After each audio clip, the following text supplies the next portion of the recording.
Lo prohibido fascina.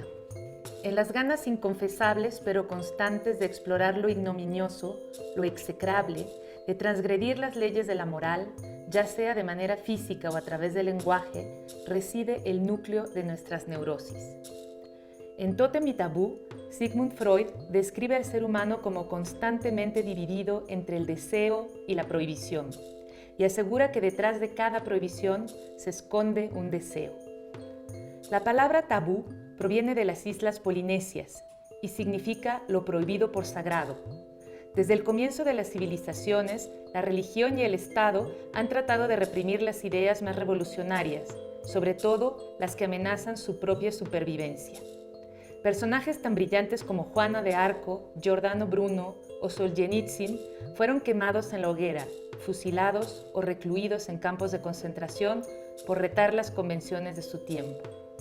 En nuestra sociedad laica y democrática sigue habiendo tabús, temas incómodos de los que evitamos hablar.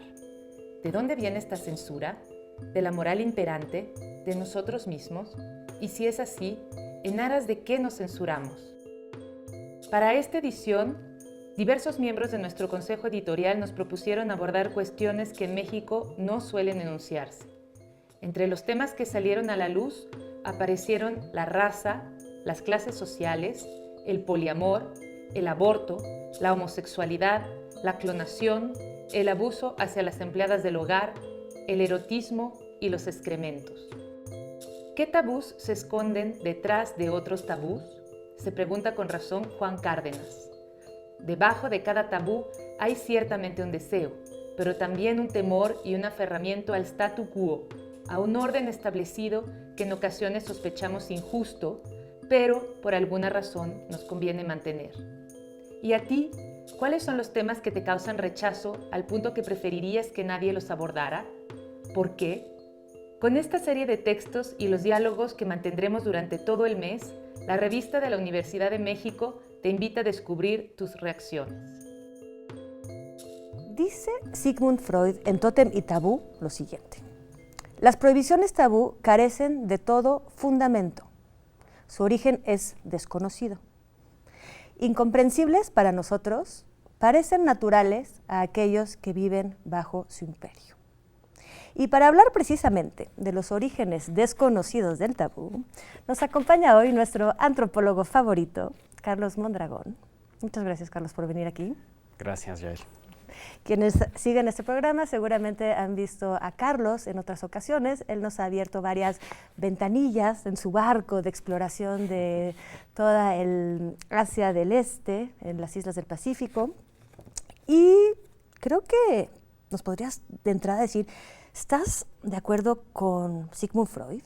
¿Las prohibiciones de tabú carecen de todo fundamento? Es afortunado que empezaras con esa cita, porque más que estar de acuerdo da la pauta para explicar por qué dijo eso, ¿no? Ok.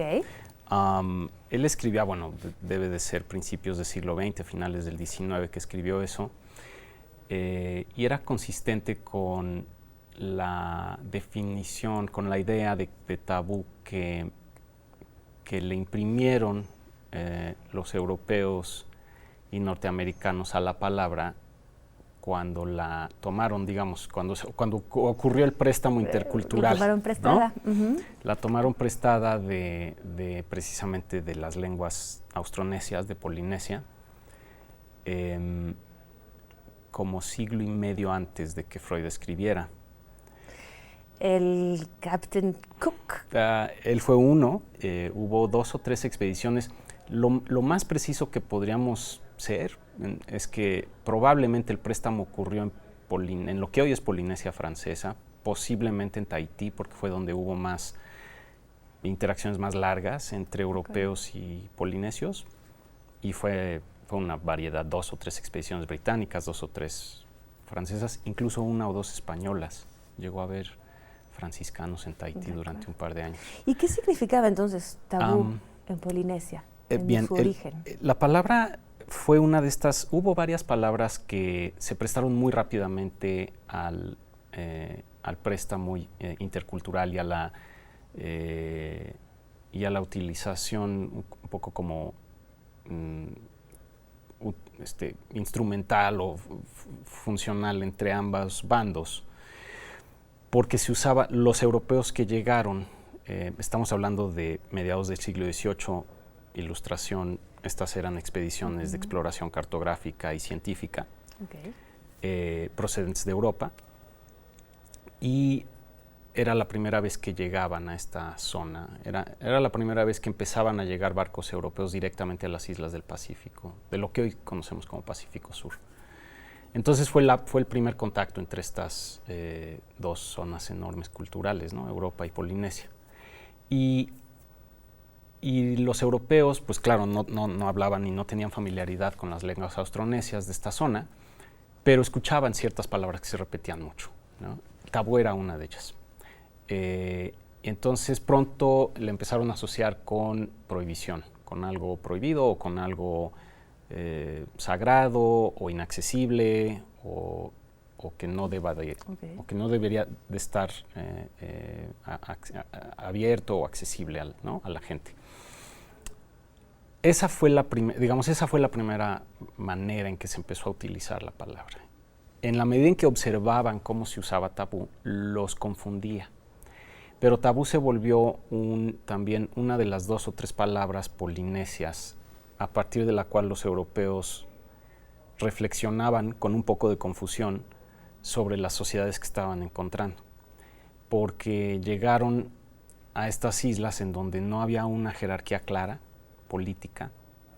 Parecía haber reyes, pero no se comportaban precisamente como reyes, ¿no? No utilizaban toda la parafernalia y la distancia ritual y jerárquica a la que estaban acostumbrados. Ni tenían su corona de oro. No, exacto, con los monarcas europeos, ¿no? Al contrario, en muchos sentidos veían a estos que les llamaban reyes o jefes como casi cualquier otro comunero, no reconocían en dónde estaba la distinción, porque ellos estaban buscando jerarquía y orden social de un cierto tipo.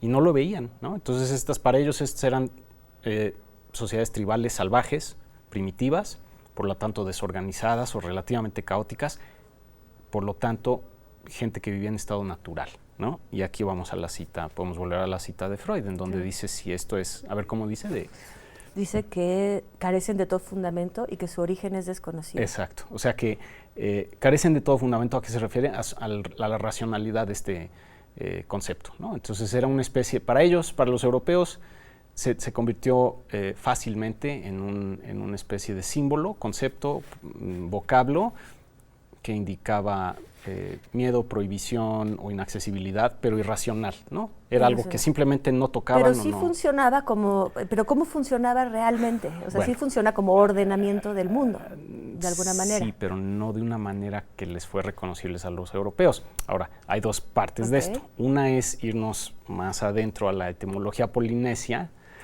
y otra es entender cómo lo hemos transformado, ¿no? Porque hoy esta palabra ya es parte de nuestro léxico, como también hay otras, ¿no? Tatuaje. Canguro.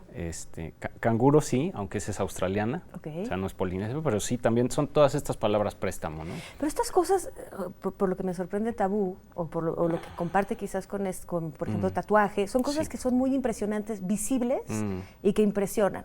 Ver tatuajes, si nunca has conocido esta práctica, probablemente es algo que se te quede impreso, tatuado en el alma. Canguros, estos animales tan raros, tabú parece que los impresionó mucho.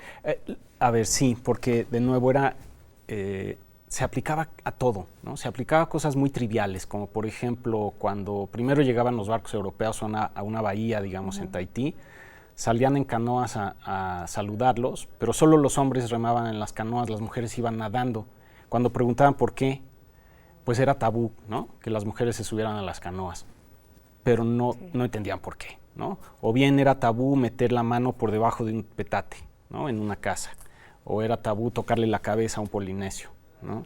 Entonces el tabú se parecía como que se aplicaba a todo, pero luego de repente se aplicaba a cosas mucho más, impresionantes, ¿no?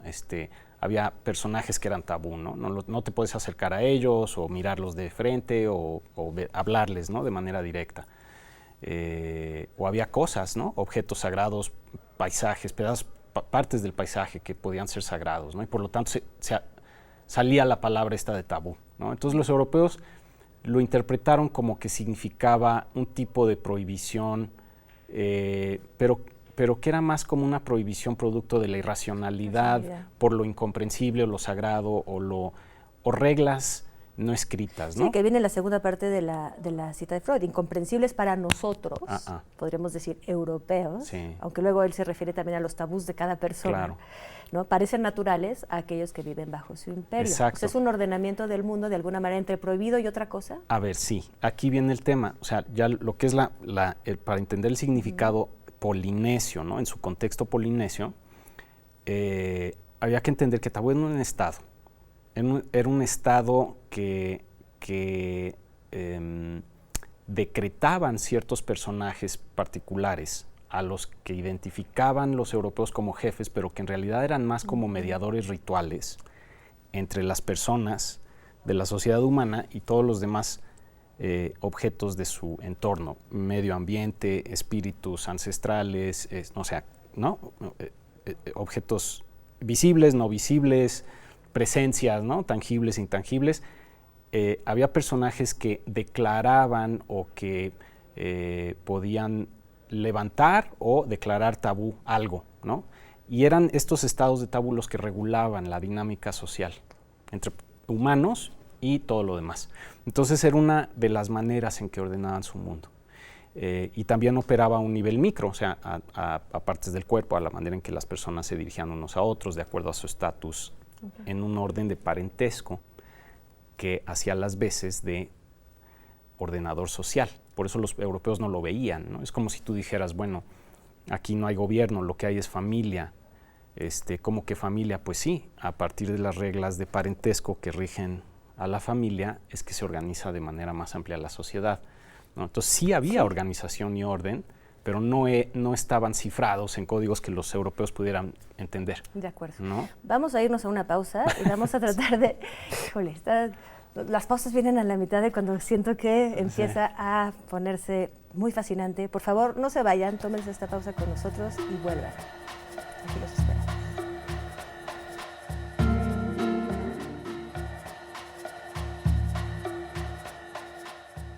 Estamos de vuelta con Carlos Mondragón, indagando en los orígenes polinesios de la palabra y el concepto de tabú.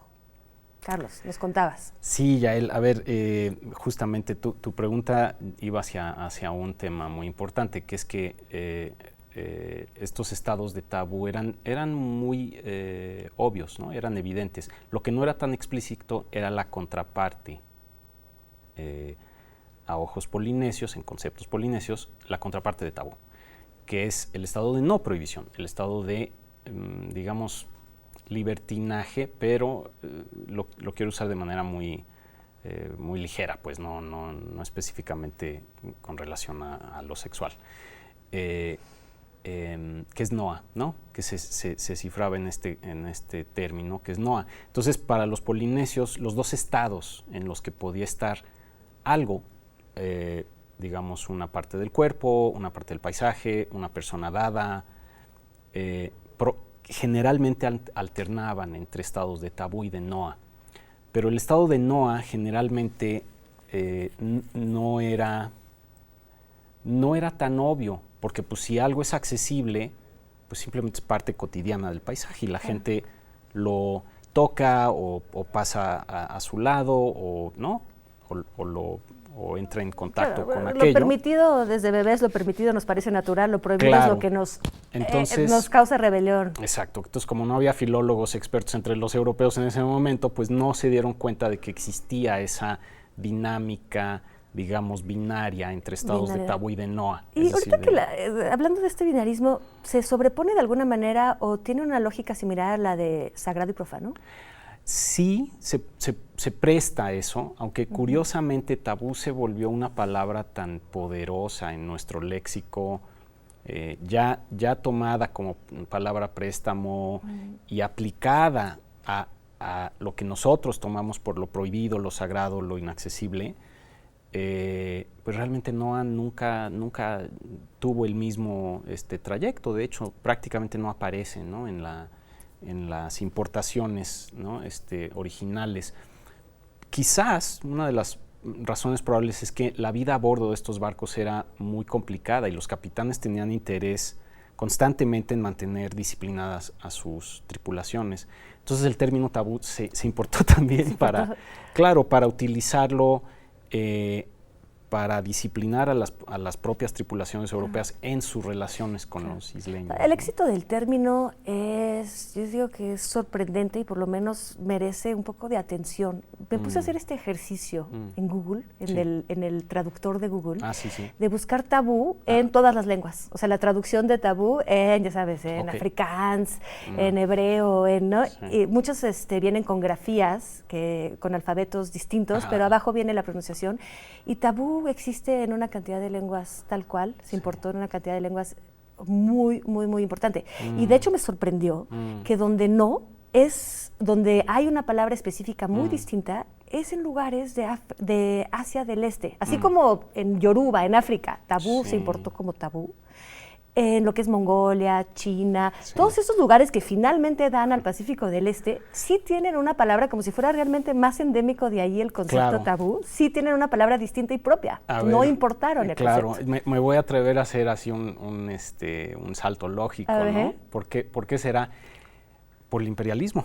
O sea, el colonialismo llevó esa importación originalmente europea, de las potencias metropolitanas europeas, a las colonias, ¿no? Por lo tanto, a Sudáfrica, a sur de Asia, ¿no?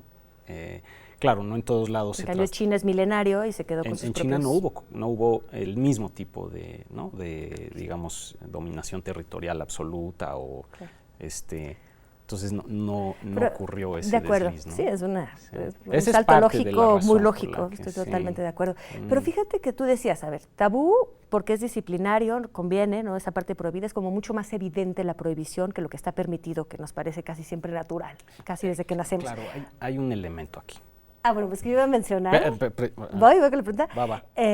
Guadalupe Nettel, en su editorial a esta edición de Tabú, menciona, creo que con bastante, digamos, sutileza, no sutileza, pero con bastante perspicacidad, la fascinación por lo prohibido, por lo que no se debe hacer. O sea, una fascinación más que como para orden, sino de jugar con cosas que no se deberían. Claro, y a eso iba. Una perversión ahí. Parte del contexto lingüístico en el que se observaba el uso de tabú en Polinesia por estos primeros europeos que llegaron, sí tenía que ver con lo sexual y sí tenía que ver con estados de libertinaje o de prohibición, ¿no? Con relación a lo sexual. Muy rápidamente llegaron a la conclusión de que las muchachas polinesias eran relativamente libertinas. ¿Por qué? Pues porque eran primitivas, vivían en estados de naturaleza y por lo tanto eran inocentes, ¿no? Y no tenían vergüenza o no tenían conciencia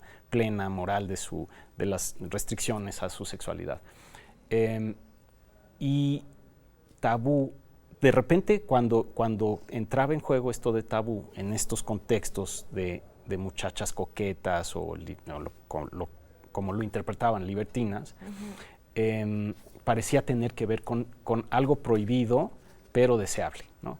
Y esta es más directamente la genealogía que llega hasta Freud eventualmente. Claro, que es una obsesión con el incesto, con todos los actos sexuales monstruosos, zoofílicos. Pero este es, de nuevo, digamos, un desliz, ¿no? En el significado original del término que ya luego le imprimieron. Bueno, definitivamente arrancamos, porque no nos llevamos el otro lado de la moneda, que sería el NOA. O sea, definitivamente desterritorializamos y sacamos de un contexto un término. Exacto. El NOA, y otra cosa, que tabú era un estado, era una especie de estado que facilitaba las relaciones entre personas y otros elementos, ¿no? Del paisaje. ¿Y crees qué posición, por ejemplo, adoptan los polinesios ante esta apropiación mundial de la palabra tabú?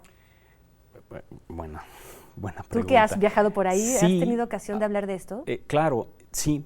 Pues la distinción fundamental está en el contexto lingüístico en el que se usa. Por ejemplo, si tú vas a Tahití hoy y estás hablando en francés con un tahitiano, puede ocurrir la palabra tabú, pero ellos van a dar por hecho que la estás utilizando en un sentido europeizado. De acuerdo. pero si la escuchas en tahitiano, ¿no? Si la escuchas utilizada en un contexto tahitiano, va a mantener todavía, va a preservar una gran cantidad de elementos de significación, ¿no? propios de lo que originalmente era, ¿no? Entonces esta quizás idea europeizante de este tabú que es algo primitivo, como anterior a cierta legislación, a cierta, digamos, avance social, es completamente falso, porque en Polinesia sigue activo el concepto tabú como organización del...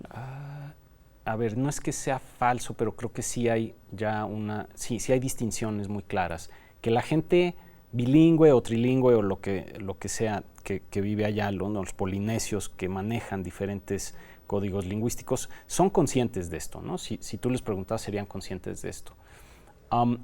Falso no creo que sea, simplemente así funcionan los préstamos, ¿no? O sea, estoy tratando de pensar, lo mismo ocurre aquí con ciertas palabras, ¿no? La cantidad de préstamos del náhuatl, otomí o de otras lenguas indígenas originalmente, ¿no? mesoamericanas, que ahora ya son totalmente cotidianas, no sé, metate o qué sé yo, cantidad de palabras que podríamos rescatar.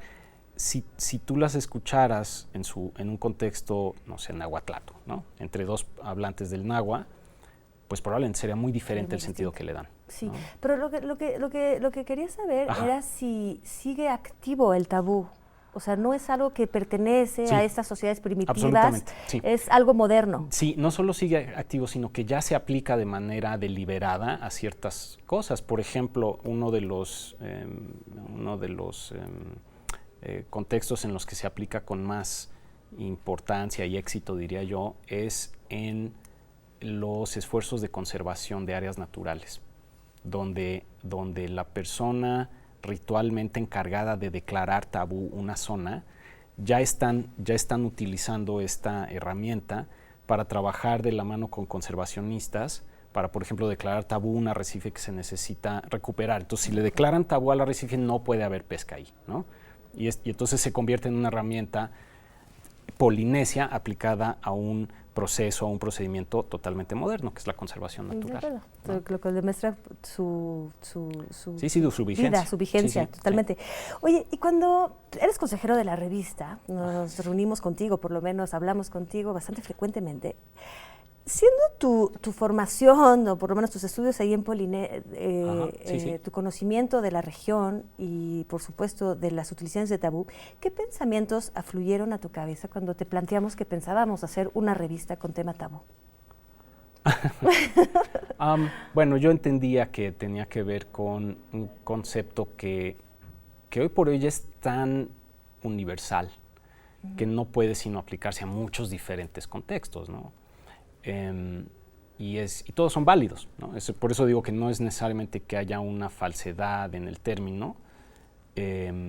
Nos podemos remitir a Polinesia y al uso, digamos, interno del concepto, y da la casualidad que yo lo conozco, yo lo he usado incluso, ¿no?